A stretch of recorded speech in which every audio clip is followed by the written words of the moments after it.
बिस्मिल्लाहिर्रहमानिर्रहीम। अस्सलाम वालेकुम क्लास 10th। आज की इस वीडियो में हमने एक्सरसाइज 3.6 के क्वेश्चन नंबर 8 और क्वेश्चन नंबर 9 को सॉल्व करना है। इससे पहले हम क्वेश्चन नंबर 1 से लेके क्वेश्चन नंबर 7 तक मुकम्मल क्वेश्चंस को सॉल्व करके आ चुके हैं। क्वेश्चन नंबर 8 की स्टेटमेंट है, दो साइकिलिस्ट हैं जो एक दूसरे से 44 किलोमीटर दूर हैं। उनका डिस्टेंस आपस में 44 किलोमीटर का है and start out at the same time. दोनों ने रेस को एक ही वक्त में स्टार्ट किया था, शुरू किया था।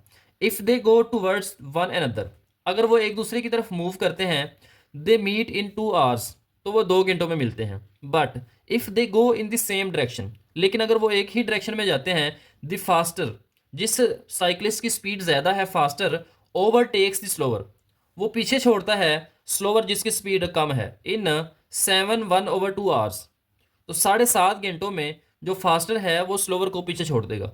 Find their speeds by using matrices, हमने उनकी स्पीड्स को मालूम करना है मैट्रिसेस को इस्तेमाल करते हुए। अब क्वेश्चन नंबर 8 में सबसे पहले हमने लेट करना है कि जो दो साइकिलिस्ट हैं इनकी स्पीड्स क्या हैं। तो यहाँ पे हम लेट कर सकते हैं, let X and Y be the speeds of two cyclists. तो सबसे पहले हमने यहाँ पे उनको नाम देने हैं कि उनकी जो स्पीड्स हैं वो क्या है, X and Y.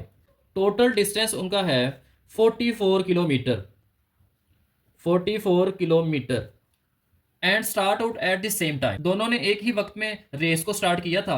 If they go towards one another, अगर वो एक दूसरे की तरफ मूव करते हैं, दे मीट इन 2 आवर्स, तो वो 2 घंटों में मिलते हैं।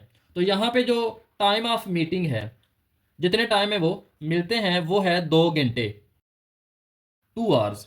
दे मीट इन 2 आवर्स। तो यहाँ तक पहले स्टूडेंट्स को थोड़ा सॉल्व कर लेते हैं। अब यहाँ पे हमने इनका डिस्टेंस निकालना है। साइकिलिस्ट दो हैं, एक फास्टर है और एक स्लोअर है। तो डिस्टेंस ऑफ जो फास्टर है, डिस्टेंस कवर्ड बाय फास्टर, वो है d1। डिस्टेंस का फार्मूला होता है स्पीड मल्टीप्लाई बाय टाइम। अब यहाँ पे जो फास्टर है उसकी स्पीड को हमने लेट किया है, वो x है, और टाइम हमारे पास t है।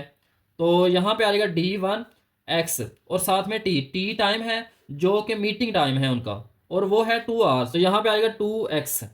अब d1 फास्टर हमने निकाल लिया है। अब हमने डिस्टेंस निकालना है स्लोअर का, डिस्टेंस कवर्ड बाय स्लोअर। जो स्लोवर साइकिलिस्ट है उसने जो डिस्टेंस कवर किया है उसको हम फर्ज कर लेते हैं कि वो d2 है।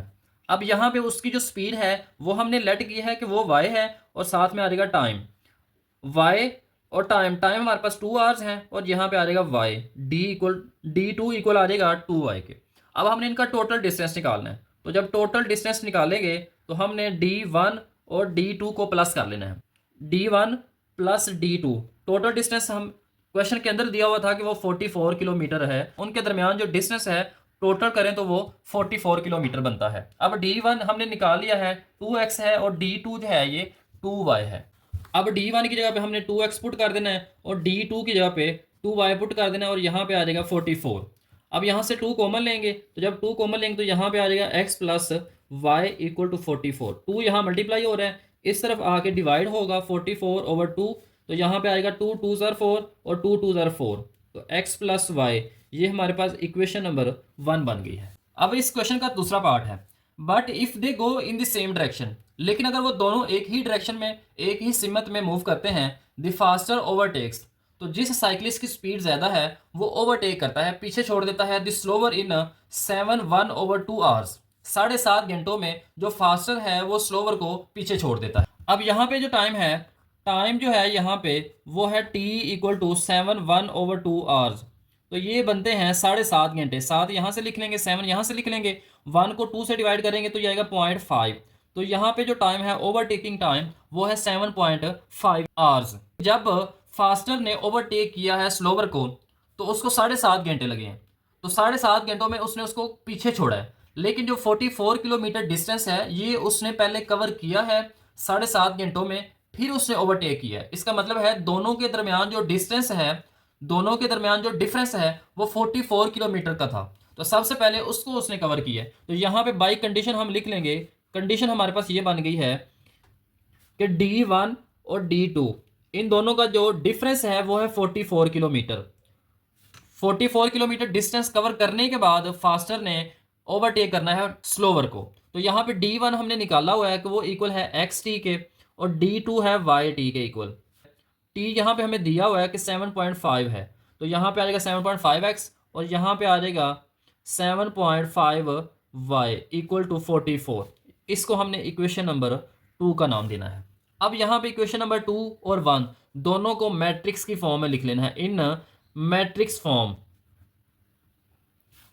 अब जब मैट्रिक्स की फॉर्म में लिखेंगे तो सबसे पहले हमने कोएफिशिएंट्स को लिखना होता है। तो यहाँ पे x का कोएफिशिएंट 1 है, y का कोएफिशिएंट भी 1 है। यहाँ पे x का कोएफिशिएंट 7.5 है और यहाँ पे y का कोएफिशिएंट -7.5 है। तो सबसे पहले हमने इनको मैट्रिक्स की फॉर्म में लिखना है। अब यहाँ पे हमारे पास वेरिएबल्स जो हैं अननोन वो हैं x और y, और इक्वल के दूसरी साइड पे हमारे पास कॉन्स्टेंट्स हैं। यहाँ पे कॉन्स्टेंट 22 है और यहाँ पे कॉन्स्टेंट 44 है। तो इस तरीके से हमने इसको मैट्रिक्स की फॉर्म में लिखना है। अब हमने इनको नाम देने हैं, तो लेट कर लेते हैं कि ये मैट्रिक्स जो है इसका नाम ए है। आप स्टूडेंट्स कोई भी नाम इस्तेमाल कर सकते हैं। तो यहाँ पे इसको ए का नाम देना है और यहाँ पे ये एक्स है, एक्स वाई, और ये जो है ये बी मैट्रिक्स है। 22, 44 जो कांस्टेंट वैल्यूज़ हैं उनको हमने बी का नाम देना है। अब यहाँ पे हमने डिसाइड करना है कि क्रैमर रूल से इसको सोल्व करेंगे या मैट्रिक्स इन्वर्जन मेथड से करेंगे। तो यहाँ पे हम क्रैमर रूल इस्तेमाल कर रहे हैं। तो क्रैमर रूल में सबसे पहले हमने यहाँ पे ए का डिटर्मिनेंट मालूम करना है। ए हमारे पास है 1, 1, 7.5 -7.5 और यहाँ पे आ जाएगा डिटर्मिनेंट। तो डिटर्मिनेंट के लिए हम यहाँ पे डायगोनल्स को पहले मल्टीप्लाई करेंगे। 1 को मल्टीप्लाई करेंगे -7.5 से, तो -7.5 आ जाएगा माइनस। फिर हमने नॉन डायगोनल को मल्टीप्लाई करना है। 1 को फिर 7.5 से करेंगे तो 7.5 आ जाएगा। दोनों माइनस में हैं तो प्लस हो जाएंगे, तो साइन माइनस का आ जाएगा। 7.5 और 7.5, 7 और 7 14 हो जाएगा। 0.5 और 0.5 ये 1 होता है, तो प्लस करेंगे तो 15 आ जाएगा। ये नॉट इक्वल टू 0 है। अब यहाँ पे सबसे पहले हमने एक्स मालूम करना है। तो फास्टर साइक्लिस्ट है उसकी स्पीड मालूम करनी है। तो एक्स मालूम करने का फार्मूला है ए एक्स का डिटर्मिनेंट ओवर ए का डिटर्मिनेंट। अब ए एक्स निकालने के लिए स्टूडेंट्स ये जो बी मैट्रिक्स है कांस्टेंट, इनको आपने रिप्लेस करना है इन एक्स के कोएफिशिएंट्स की जगह पे। इस 1 की जगह पे 22 आ जाएगा, 7.5 की जगह पे 44 आ जाएगा। इस तरह से हमने ए वाई भी मालूम करना है। ए वाई के लिए इन कांस्टेंट वैल्यूज़ को हमने वाई के कोएफिशिएंट्स की जगह पे लिखना है। तो वाई के कोएफिशिएंट 1 और -7.5 है। अब यहाँ पे आएगा 22, 44, 1 और -7.5 और यहाँ पे डिटर्मिनेंट का साइन आ जाएगा। ए का हमने डिटर्मिनेंट मालूम कर लिया है -15।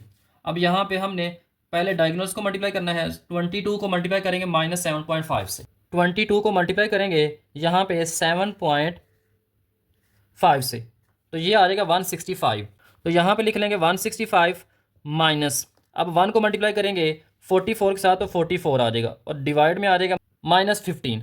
तो यहाँ पे हम लिख लेंगे 165 में से 44 माइनस करेंगे।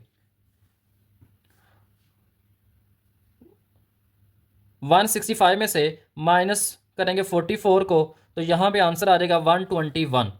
तो 121 डिवाइडेड बाय -15 आ जाएगा।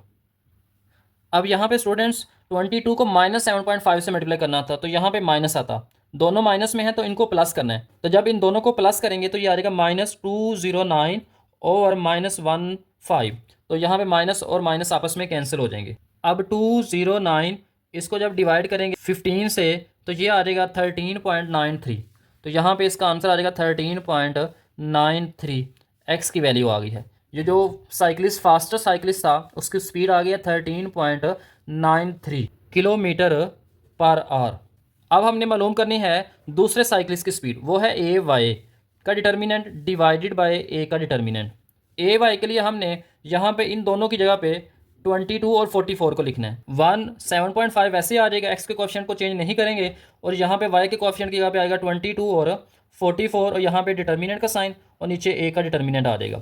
अब यहाँ पे मल्टीप्लाई करेंगे, 1 को मल्टीप्लाई करेंगे 44 के साथ तो 44 आ जाएगा, माइनस 22 को मल्टीप्लाई करेंगे 7.5 के साथ जो हमने पहले भी मल्टीप्लाई किया है, तो वो आया था 165 डिवाइडेड बाय -15। अब इन दोनों को माइनस किया था तो आया था -121 डिवाइडेड बाय -15 आ जाएगा। माइनस और माइनस आपस में कैंसिल हो जाएंगे। 121 को 15 से डिवाइड करना है। 121 डिवाइडेड बाय 15, तो ये आ जाएगा 8.06। तो यहाँ पे आ जाएगा 8.06। वाई की जो स्पीड है वो है 8.06 kilometre per hour. That's it. तो इस तरीके से आपने स्टूडेंट्स फास्टर साइकिलिस्ट की स्पीड भी मालूम कर लेनी है और स्लोवर साइकिलिस्ट की स्पीड को भी मालूम कर लेना है। अब एक्सरसाइज 3.6 का लास्ट क्वेश्चन नंबर 9 है। तो क्वेश्चन नंबर 9 है the numerator of a fraction is 7 less than the denominator. तो सबसे पहले हम एक फ्रैक्शन को लेट कर लेते हैं कि रिक्वायर्ड फ्रैक्शन जो है वो हमारे पास क्या होगी। Let fraction b x over y. अब यहाँ पे स्टूडेंट्स एक बात समझने वाली है कि ये जो एक्स ऊपर है डिवाइड के ऊपर लिखा हुआ है इसको कहते हैं न्यूमिरेटर, और ये जो नीचे है ये है डिनोमिनेटर। तो पहली कंडीशन ये है the numerator of a fraction is 7 less than denominator. By first condition, पहली कंडीशन ये है कि जो न्यूमिरेटर है, न्यूमिनेटर एक्स, ये लेस देन है डिनोमिनेटर से बाई 7। तो यहाँ पे लिखेंगे y माइनस 7। तो यहाँ पे y इधर प्लस है, इस तरफ आके माइनस हो जाएगा और यहाँ पे आ जाएगा माइनस का 7। ये इक्वेशन नंबर 1 बन जाएगी। पहली कंडीशन ये थी कि न्यूमिनेटर जो है ये इक्वल है डिनोमिनेटर के, लेकिन उस वक्त है जब डिनोमिनेटर में से 7 को माइनस करेंगे। अब सेकंड कंडीशन क्या है? सेकंड कंडीशन ये है if numerator is increase by 3। ये जो न्यूमिनेटर है इसको इंक्रीज किया जाए 3 का मतलब है इसके अंदर 3 को प्लस किया जाए, new fraction can be cancel down. तो नई जो फ्रैक्शन बनेगी वो मुख्तसर होगी, क्या आ जाएगी, वो आ जाएगी 3/4।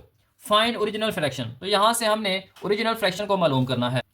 तो पहले हम इसको इक्वेशन की फॉर्म में चेंज कर लेते हैं। तो उसके लिए क्रॉस मल्टीप्लाई करेंगे। 4 को हमने मल्टीप्लाई करना है x प्लस 3 से, और यहाँ पे 3 को मल्टीप्लाई करेंगे y के साथ।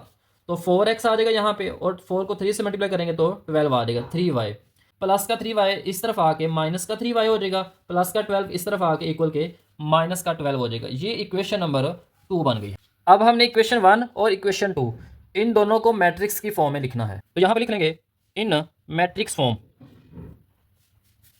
अब जब मैट्रिक्स की फॉर्म में लिखें तो इक्वेशन नंबर 1 हमारे पास ये x minus y equal to -7, और इक्वेशन नंबर 2 जो है वो इक्वल है 4x minus 3y equal to minus का 12। तो यहाँ पे x का कोएफिशिएंट 1 है, y का कोएफिशिएंट यहाँ पे -1, यहाँ पे x का कोएफिशिएंट 4 है, और यहाँ पे कोएफिशिएंट जो है वो y का -3 है। तो यहाँ पे हमारे पास पहले कोएफिशिएंट्स आ जाएंगे, फिर हमने वेरिएबल्स को लिखना है। वेरिएबल्स हमारे पास x और y है, फिर हम कॉन्स्टेंट्स को लिखेंगे। यहाँ पे कॉन्स्टेंट -7 है और यहाँ पे माइनस का 12 है। तो इस तरीके से पहले हमने इनको मैट्रिक्स के फॉर्म में लिख लेना, फिर हमने लेट करना है कि ये मैट्रिक्स हमारे पास ए मैट्रिक्स है, यहाँ पे इसको हमने ए का नाम दे देना है, और ये हमारे पास एक्स मैट्रिक्स है जिसमें एक्स और वाई दो वेरिएबल्स हैं। फिर हमने इसको नाम देना है बी मैट्रिक्स का, -7 और माइनस का 12। अब हमने ए का डिटर्मिनेंट मालूम करना है। जब ए का डिटर्मिनेंट मालूम करेंगे तो डायगोनल एलिमेंट्स को आपस में मल्टीप्लाई करना है और नॉन डायगोनल को आपस में मल्टीप्लाई करना है। ये डायगोनल्स हैं, तो 1 को मल्टीप्लाई करेंगे -3 के साथ तो -3 आ जाएगा, माइनस 4 को -1 से करेंगे तो -4 आ जाएगा, माइनस और माइनस प्लस हो जाएंगे। 4 में से 3 को माइनस करेंगे तो 1 आ जाएगा। अब हमने x निकालना है, तो x के लिए हमारे पास फार्मूला होता है ax का डिटर्मिनेंट ओवर a का डिटर्मिनेंट। अब ax के लिए ये जो कांस्टेंट है b वाला मैट्रिक्स, इसको हमने चेंज करना होता है x के कोएफिशिएंट के साथ। तो 1 की जगह पे आ जाएगा -7 और 4 की जगह पे आ जाएगा माइनस का 12। y के कोएफिशिएंट वैसे ही साथ आ जाएंगे, तो यहाँ पे हमारे पास ax आ जाएगा डिवाइडेड बाय a का डिटर्मिनेंट जो कि 1 है। अब यहाँ पे इन दोनों को मल्टीप्लाई करेंगे, क्रॉस डायगोनल्स को मल्टीप्लाई करेंगे, -3 और -7 को मल्टीप्लाई करेंगे तो प्लस का 21 आ जाएगा, -12 और -1 मल्टीप्लाई करेंगे प्लस का 12 आ जाएगा, प्लस को माइनस से मल्टीप्लाई करेंगे तो माइनस आ जाएगा, और यहाँ पे आ जाएगा डिवाइड में 1। 21 में से 12 को माइनस करेंगे तो ये आ जाएगा 9। एक्स आ गया है 9। तो हमने वाई मालूम करना है। तो वाई के लिए हमारे पास फार्मूला है ए वाई का डिटर्मिनेंट ओवर ए का डिटर्मिनेंट। अब ए वाई निकालना है। ए वाई निकालने के लिए इस बी को हमने चेंज करना है वाई के कोएफिशिएंट के साथ। तो एक्स के कोएफिशिएंट वैसे ही यहाँ पे लिखेंगे 1 और 4। -1 की जगह पे आ जाएगा -7, -3 की जगह पे आ जाएगा माइनस का 12 डिवाइडेड बाय ए का डिटर्मिनेंट हमने निकाला है 1। तो यहाँ पे इनको मल्टीप्लाई कर लेंगे। -12 को 1 से मल्टीप्लाई करेंगे तो -12 आ जाएगा, -4 को मल्टीप्लाई करेंगे -7 के साथ तो -28 आ जाएगा, और ये माइनस है तो प्लस हो जाएंगे, प्लस का 28 डिवाइडेड बाय 1। 28 में से 12 को माइनस करेंगे तो 16 आ जाएगा। तो यहाँ पे y की वैल्यू आ गई है 16। अब हमने इसको फ्रैक्शन की फॉर्म में लिखना है, तो यहाँ पे लिख लेंगे 10 रिक्वायर्ड फ्रैक्शन इज, हमने लेट किया था कि x और y है, x की वैल्यू हमने मालूम की है वो है 9 और y की वैल्यू हमने मालूम की है वो है 16। That's all. तो इस तरीके से यहाँ पे आपने रिक्वायर्ड फ्रैक्शन को मालूम कर लेना, x की वैल्यू को भी और y की वैल्यू को भी। x 9 आया है और y जो है वो 16 आया है। तो उम्मीद है स्टूडेंट्स आज की वीडियो में आपको क्वेश्चन नंबर 8 और क्वेश्चन नंबर 9 समझ आ गए होंगे। अगर समझ आ गए हैं तो आपने इस वीडियो को लाइक भी करना है, चैनल को सब्सक्राइब भी करना है और आगे दोस्तों को भी शेयर करना है।